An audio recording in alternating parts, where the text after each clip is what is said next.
സംഭവിച്ചിട്ടുള്ള കാര്യമാണ്. ഞാൻ പറയുന്നത് ഈ B2 എന്ന് പറയുന്ന നിലവറ അത് തുറന്നിട്ടില്ല. വിനോദ് റായി പോലും ഇത് കൃത്യമായിട്ട് പരിശോധിച്ചിട്ടുണ്ടെന്ന് എനിക്ക് തോന്നുന്നില്ല. വിനോദ് റായിയെ ഇവിടെയുള്ള പല ആൾക്കാരും തെറ്റിദ്ധരിപ്പിച്ചിട്ടുണ്ട്. അതിലൊന്നാം നമ്പർ തെറ്റിദ്ധരിപ്പിച്ച വ്യക്തി അമിക്കസ് ക്യൂറി തന്നെയാണ്, മറ്റാരുമല്ല. അമിക്കസ് ക്യൂറി ഉണ്ട്. ഇവിടെ ചരിത്രകാരന്മാരായിട്ട് മുന്നിലേക്ക് വരുന്ന പല ആൾക്കാരും അദ്ദേഹത്തിനെ തെറ്റിദ്ധരിപ്പിച്ചിട്ടുണ്ട്. അദ്ദേഹം കൃത്യമായിട്ട് അതിനെ വിശകലനം ചെയ്തിട്ടില്ല എന്നാണ് ഞാൻ ഇപ്പോഴും മനസ്സിലാക്കി വെക്കുന്നത്. 2007 എല്ലാ നിലവറകളും തുറന്നു എന്നാണ് അമിക്കസ് ക്യൂറി പറയുന്നത്, ശ്രീ മലയങ്കേട് ഗോപാലകൃഷ്ണൻ. അതുപോലെ തന്നെ 7 തവണ തുറന്നെന്ന് വിനോദ് റായ് പറയുന്നു. 1931-ലാണോ 34-ലാണോ? 31-ൽ നിലവറ തുറന്നിട്ടുണ്ട്, ശ്രമം നടന്നിട്ടുണ്ട്. നസ്രാണി ദീപികയിലും അന്ന് ഹിന്ദുവിലും അതിനെ കുറിച്ചുള്ള റിപ്പോർട്ടുകളും ഉണ്ടായിരുന്നു. അപ്പോൾ വിനോദ് റായിയുടെ റിപ്പോർട്ടാണോ നമ്മൾ വിശ്വസിക്കേണ്ടത്, അതോ ഇപ്പോൾ നിലവറ തുറന്നിട്ടില്ല 1885-ലാണ് അവസാനമായി, അത് ജനങ്ങളുടെ ക്ഷേമത്തിന് വേണ്ടി തുറന്നു, ഈ രാജകുടുംബത്തിന്റെ ഈ വാദമാണോ അംഗീകരിക്കേണ്ടത്? ഞാൻ ഈ ചരിത്രത്തിന്റെ രേഖകൾ കുറേ നോക്കിയിട്ടുള്ളതാണ്. അപ്പോൾ അതിൽ വന്നിട്ടുള്ള ഒരു എണ്ണം പറയുന്നത് 931-ൽ ശ്രീ തിരുനാൾ ബാലരാമവർമ്മ മഹാരാജ അധികാരം ഏറ്റെടുന്ന് ഈ നിലവറ തുറക്കാൻ തീരുമാനിച്ചു. അന്ന് വലിയ എതിർപ്പൊന്നും ഉണ്ടായിട്ടില്ല. ആ നിലവറ തുറക്കുന്നത് തന്നെ അന്ന് വളരെ വലിയ സന്നാഹങ്ങളായിരുന്നു. അതിനകത്ത് കയറാനുള്ള വലിയ പാടായിരുന്നു. അവസാനം ഇതിനെ സയൻസ് കോളേജിലെ 2 പ്രൊഫസർമാരെ സഹായം തേടി. രാജാവ് ആദ്യം തുറക്കുന്ന കാണാൻ വന്നു, അദ്ദേഹം തിരിച്ചുപോയി. സയൻസ് കോളേജിലെ അധ്യാപകരുടെ സഹായത്തോടു കൂടി ഡോക്ടർമാർ, ഫയർ സർവീസ് എല്ലാം നിർത്തിയിട്ടാണ് ഈ തുറന്നത്. അത് ഈ B നിലവറയാണോ എന്നൊന്നും എനിക്ക് പറയാൻ പറ്റില്ല. ഒരു നിലവറ തുറന്നിരുന്നു, അതിൽ എത്രയോ സ്വർണവും 10 വഞ്ചി സ്വർണം അതിനകത്ത് ശേഖരിച്ച് അതിൻ്റെ കണക്കെടുത്തു എന്നാണ് പറയുന്നത്.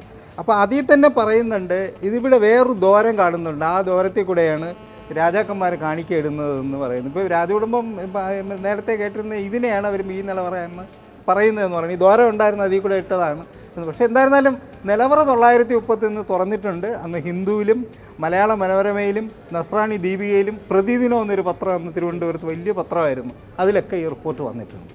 അപ്പോൾ അന്ന് എൻ്റെ അഭിപ്രായം ഇപ്പോൾ ഈ രാജകുടുംബത്തിനെ എല്ലാ കാലത്തും ഒരു സംശയത്തിൻ്റെ മുൾമുനയിൽ നിർത്തുന്നതായിരിക്കും ഈ നിലവറ തുറന്നില്ലെങ്കിൽ ഉണ്ടാകാൻ പോകുന്ന കുഴപ്പം. ഈ നേരത്തെയുള്ള സംശയം ഒരു പരിധിവരെ നീക്കുവാൻ കഴിഞ്ഞു. കഴിഞ്ഞ തവണ ഈ നിലവറകളെല്ലാം തുറന്നപ്പോൾ, B ഒഴികെയുള്ള 5 നിലവറകളും തുറന്നപ്പോൾ, ബാക്കി 4 നിലവറകളുടെ കാര്യം അത് നിത്യാതിക്രമങ്ങൾക്ക് എടുക്കുന്നതാണ്. പക്ഷേ എന്നാലും കണക്കെടുപ്പ് നടത്തിയല്ലോ.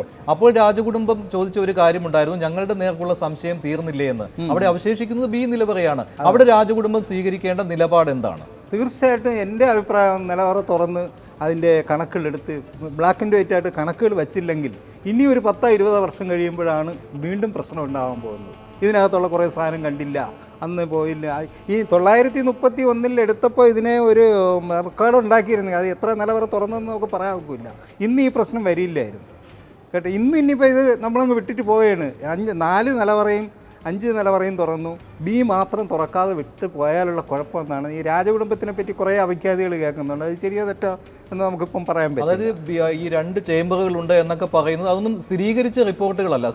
ആരും സ്ഥിരീകരിച്ചിട്ടില്ല ഇക്കാര്യം. സ്ഥിരീകരിച്ചിട്ടില്ല മാത്രമല്ല, ഈ വിനോദ് റായുടെ റിപ്പോർട്ടിൽ പറയുന്നുണ്ട് എന്തിനാണ് ഈ നിലവറ തുറന്നത്. ഒറ്റക്കൽ മണ്ഡപം ഉണ്ടാക്കുന്നതിന് വേണ്ടി സ്വർണം എടുത്തത് ഏത് നിലവറയിലാണെന്നുള്ള സംശയം അവിടെ നിൽക്കുകയാണ്. അത് വിനോദ് റായുടെ റിപ്പോർട്ടിലുണ്ട്. അതിന് മറുപടി ഇതിനെല്ലാം എന്തിനാണ് രാജകുടുംബം മറുപടി പറയേണ്ടത്? അവരൊറ്റ നിലപാടെടുത്താൽ പോരെ ഈ നിലവറ തുറക്കുക എന്ന് ഭാഗവത രാജകുടുംബത്തിനല്ല.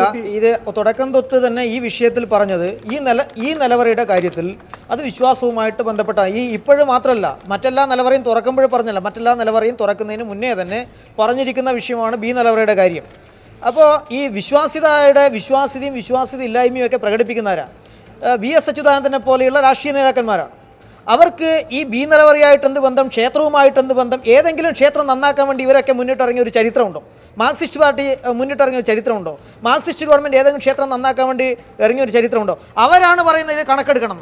അവർ കണക്കെടുക്കണം എന്ന് പറയുമ്പോൾ സ്വാഭാവികമായിട്ട് നമുക്ക് ചിന്തിക്കാവുന്നത് ക്ഷേത്രത്തിൻ്റെ നശീകരണമാണ് അജണ്ട എന്നാണ്. ക്ഷേത്രത്തിന്റെ നശീകരണം അജണ്ടയായിട്ട് ജീവിതവ്രതം ഇന്നത്തെ ചർച്ചയ്ക്ക് അടിസ്ഥാനം സഖാവ് VS അച്യുതാനന്ദൻ പറഞ്ഞതാണ്. ഇന്നത്തെ ചർച്ചയുടെ അടിസ്ഥാനം തന്നെ VS അച്യുതാനന്ദൻ പറഞ്ഞതാണ്. VS അച്യുതാനന്ദനെ പോലെ ഒരാൾ ആവശ്യപ്പെടുമ്പോൾ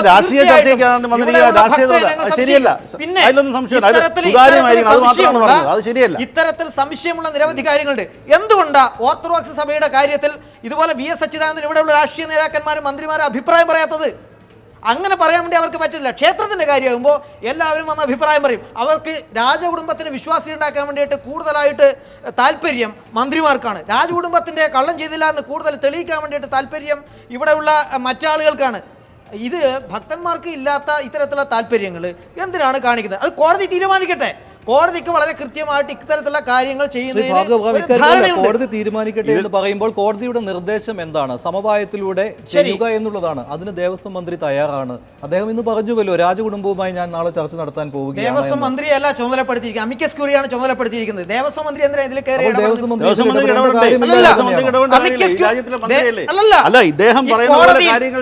ബഹുമാനപ്പെട്ട സുപ്രീം കോടതി ആരെയാണ് ചുമതലപ്പെടുത്തിയത്? ചുമതലപ്പെടുത്തിയിട്ടുണ്ട്. അമിക്കസ് ക്യൂറി ചർച്ച ചെയ്യണം. ഇതാണ് ഞാൻ മനസ്സിലാക്കിയത്. ശ്രീ വിജയ് മോഹൻ, അമിക്കസ് ക്യൂറിയെയാണ് ചുമതലപ്പെടുത്തിയിരിക്കുന്നത് സുപ്രീം കോടതി. പക്ഷേ ദേവസ്വം മന്ത്രി പറയുന്നു ഞാൻ രാജകുടുംബവുമായി ചർച്ച നടത്താൻ പോവുകയാണ്. പക്ഷേ ദേവസ്വം മന്ത്രി അദ്ദേഹത്തിന്റെ നിലപാടും സർക്കാരിന്റെ നിലപാടും വ്യക്തമാക്കിയതിന് ശേഷമാണ് ഇത് പറഞ്ഞത്, അല്ലെങ്കിൽ അതിനോടൊപ്പമാണ് പറഞ്ഞിരിക്കുന്നത്. 5 നിലവറകളും തുറക്കാമെങ്കിൽ 6ാമത്തെ നിലവറ തുറക്കുന്നതിൽ എന്ത് തടസ്സം? ഇതാണ് സർക്കാരിന്റെ നിലപാട്.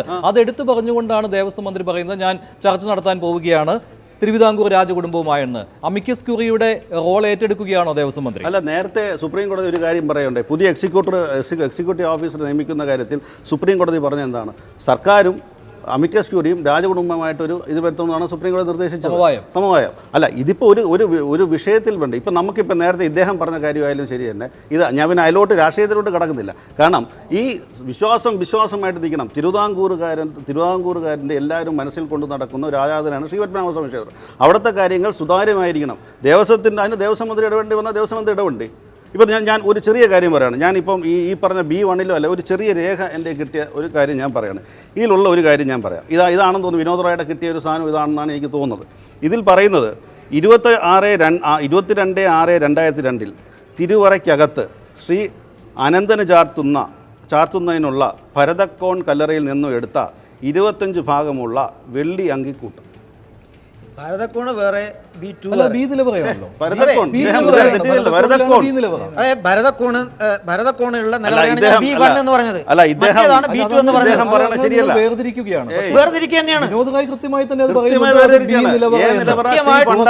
ഭരതക്കോണ് എന്ന് പറഞ്ഞിരിക്കുക കൊണ്ട് തന്നെ നിലവറ എന്ന് രാജകുടുംബം അവകാശപ്പെടുന്നത് ആ നിലവറയുടെ കാര്യം തന്നെയാണ് വിനോദ് റായ് പറയുന്നത്. ഈ ഭരതക്കോണിലുള്ള നിലവറയല്ല, തുറക്കാത്ത നിലവറ. എന്റെ പൊന്ന്, ഞാൻ ഇതൊന്ന് പറയാം. തുറക്കാത്ത നിലവറയാണ് ഇതിൽ പറയേണ്ടത്. ഇത് എന്റെ രേഖയല്ല. ഇത്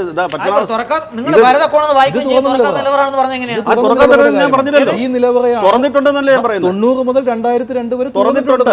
ഞാൻ പറയുന്നത് ഇതിൽ ഒരുപാട് ഡോക്യുമെന്റിന്റെ അടിസ്ഥാനത്തിലാണ് ഇത്തരത്തിൽ നിങ്ങൾ പറഞ്ഞു. ഏത് ചരിത്ര രേഖയുടെ പശ്ചാത്തലത്തിലാണ്? ബഹുമാനപ്പെട്ട മലയങ്കിരി ഗോപാലകൃഷ്ണൻ അദ്ദേഹം തന്നെ പറഞ്ഞു, ഒരു ചരിത്ര രേഖയും ഏത് നിലവറ എന്ന് വ്യക്തമായിട്ട് പറയത്തക്ക രീതിയിലുള്ള ഒരു പേര് എവിടെയും പറഞ്ഞിട്ടില്ല.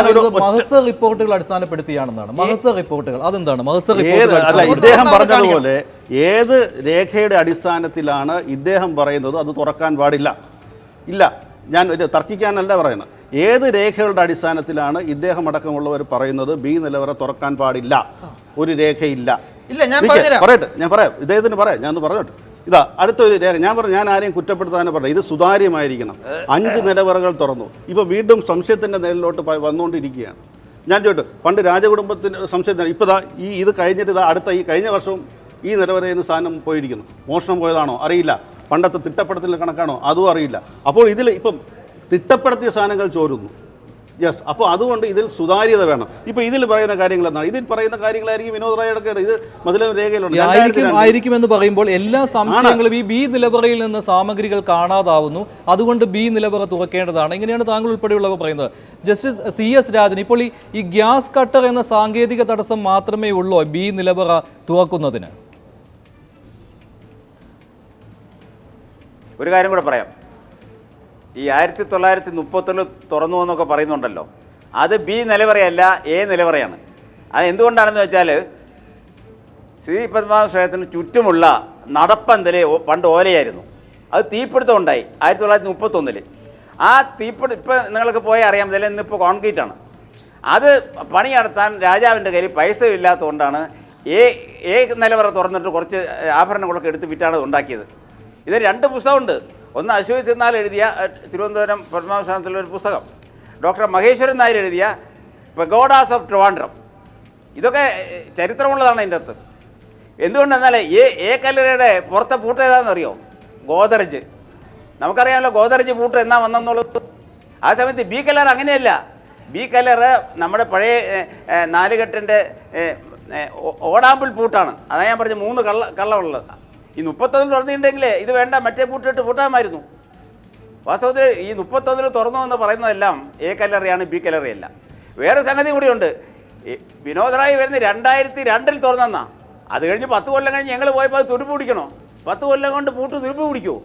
ഇതെല്ലാം ആ ബി കല്ലറയിലെ ആദ്യത്തെ ഇതാണ്. അത് കല്ലറയല്ല. എന്താണ് കല്ലറ എന്ന് പറഞ്ഞാൽ? സെല്ലാർ, അണ്ടർഗ്രൗണ്ടാണിത്. അണ്ടർഗ്രൗണ്ട് ഈ ബിയും എയും മാത്രമേ ഉള്ളൂ. അപ്പോൾ കല്ലറ എന്ന് പറയുന്നത് തന്നെ തെറ്റാണ് ഈ വിനോദ് റോയ് കണ്ടത്. അത് ഞാൻ പറഞ്ഞല്ലോ നേരത്തെ തന്നെ. അവിടെ കലശക്കുടങ്ങളുണ്ട്, നിലവിളക്കുകളുണ്ട്, പൂജാസാധനങ്ങൾ പലതുമുണ്ട്. അത് ആർക്ക് വേണമെങ്കിൽ തുറക്കാം, നേരിട്ട് പോയി ചെയ്യുന്ന. അത് കഴിഞ്ഞ് അതിൻ്റെ സൈഡിലാണ് ഈ കല്ലറ. ആ എയുടെയും ബിയുടെയും കൂടെ ഒരു പൊതു കരിങ്കൽ മതിലാണ്. അതുകൊണ്ട് ആ ഒരിക്കലും എയിൽ പോയി ഒരു കാര്യം കൂടെ ഞാൻ പറയാം. ഇത് ആർക്കും കയറിയിട്ട് എടുത്തിട്ട് പായസത്തിൽ കൊണ്ടുപോകാവുന്ന സംഗതിയല്ല. ഒരു 6 മല്ലന്മാർ ചേർന്ന് ഒരു വലിയൊരു സ്ലാബുണ്ട്. ആ സ്ലാബ് തള്ളി മാറ്റിയിട്ടാണ് ഞങ്ങൾ പോയത്. എന്ന് മാത്രമല്ല, ആദ്യമായിട്ട് ഫയർ സർവീസുകാരെ ഇറക്കി. അവിടെ മുഴുവൻ ഓക്സിജൻ സ്പ്രേ ചെയ്തു. അയാളുടെ ഹെഡ്ലൈറ്റ് വെച്ചു. അതല്ല കഴിഞ്ഞ് അകത്ത് ഇറങ്ങിപ്പോയി ചത്തുപോകും മനുഷ്യൻ. അതിൽ നിന്നൊരു സാധനം എടുക്കാൻ ഒക്കില്ല. അങ്ങനെയുള്ള ആ കല്ലറയിൽ ഇറങ്ങിയിട്ടാണ് ഞങ്ങളിതെല്ലാം കണ്ടത്. അതിൻ്റെ ഒരു മനുഷ്യന് ഇത് ഒരിക്കലും അത് പകൽ സമയത്ത് ഒട്ടു നോക്കില്ല. രണ്ടാമത് ഈ 6 മല്ലന്മാരെ കൊണ്ടുവന്ന സ്ലാബ് മാറ്റിയിട്ട് വേണം ഇതിൻ്റെ അകത്ത് ഇറങ്ങാൻ. ഇതൊക്കെ സാധാരണ ഒരു മനുഷ്യന് ക്ഷിപ്രസാധ്യമായ കാര്യങ്ങളാണ്. എന്ന് മാത്രമല്ല, വളരെ സെക്യൂരിറ്റിയോടെയാണ് അന്നത്തെ പഴയ രാജാക്കന്മാർ ഇത് സൂക്ഷിച്ച് വെച്ചിരിക്കുന്നത്. അതായത് കള്ളന്മാരോ ആരും ഇത് എടുക്കാൻ പാടില്ല എന്നുള്ളതാണ്. അതുപോലെ തന്നെ എ കല്ലറ പോലെ തന്നെ സുരക്ഷിതമായിരിക്കണം ബി കല്ലറ എന്നാണ് എൻ്റെ അഭിപ്രായം. അത് തുറന്ന് ഇതുപോലത്തെ താഴേക്ക് ഇറങ്ങി ആ സ്ലാബെല്ലാം മാറ്റി തന്നെ, എന്ന് വെച്ചാൽ അതൊരു കോമൺ വോളാണ്, രണ്ടും കരിങ്കലത്തതാണ്. അതുകൊണ്ട് വിനോദ് റോയ് അങ്ങനെ എനിക്ക് തോന്നിയില്ല 2002 ബി കല്ലറ തുറന്നു എന്നുള്ളത് സത്യമാണെന്നുള്ളത്. അങ്ങനെയാണെങ്കിൽ 10 കൊല്ലം കഴിഞ്ഞാൽ അത് തുരുമ്പുടിക്കില്ല പൂട്ടൊന്നും. എന്ന് മാത്രമല്ല, ശ്രീ തിരുനാൾ തുറന്നിട്ട് എ കല്ലറ പൂട്ടിയത് ഗോദറേജ് പൂട്ടാന്ന് നേരത്തെ പറഞ്ഞില്ലേ. ബി കല്ലറയാണെങ്കിൽ വേറെ പൂട്ടൊന്നുമില്ല, പഴയ ഓടാമ്പിൽ പൂട്ട് മാത്രമേ ഉള്ളൂ, 3 കള്ളാനുള്ളത്. എന്ന് മാത്രം ശരിക്കും പറഞ്ഞാൽ എയും ബിയും മാത്രമേ കല്ലറയുള്ളൂ, അതായത് സെല്ലാർ.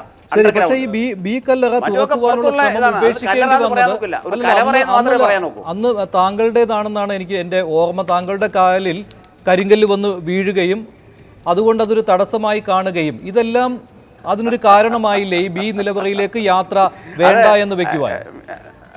ഒരു കാര്യം പറയട്ടെ, രസമാണിത്. ഇന്ന് രാവിലെ ഒരു ഇംഗ്ലീഷ് പത്രത്തിൽ ഞാൻ ഇത് വായിച്ചു. ഇപ്പം നിങ്ങൾ ഈ പറഞ്ഞ സാധനം ഈ ബി കല്ലറയിലുമായിട്ട് ബന്ധമില്ല. എ കല്ലറ തുറന്നിട്ട് ഒരു വാതിൽ ചാരി അവിടെ വെച്ചിരുന്നു. ഈ ബി കല്ലറ ഞങ്ങൾ തുറന്നില്ലല്ലോ, പിന്നെ എങ്ങനെ അത് പൂട്ടുന്നത്? ഞാനിന്ന് എനിക്ക് ചിരി വന്നു പോയി. ഇന്നൊരു ഇംഗ്ലീഷ് പത്രം പ്രമുഖമായിട്ട് CS രായൻ്റെ കാര്യം, അതുകൊണ്ടാണ് ഇത് തുറക്കായിരുന്നെന്ന്. ഞാൻ നേരത്തെ അതാ പറഞ്ഞത്.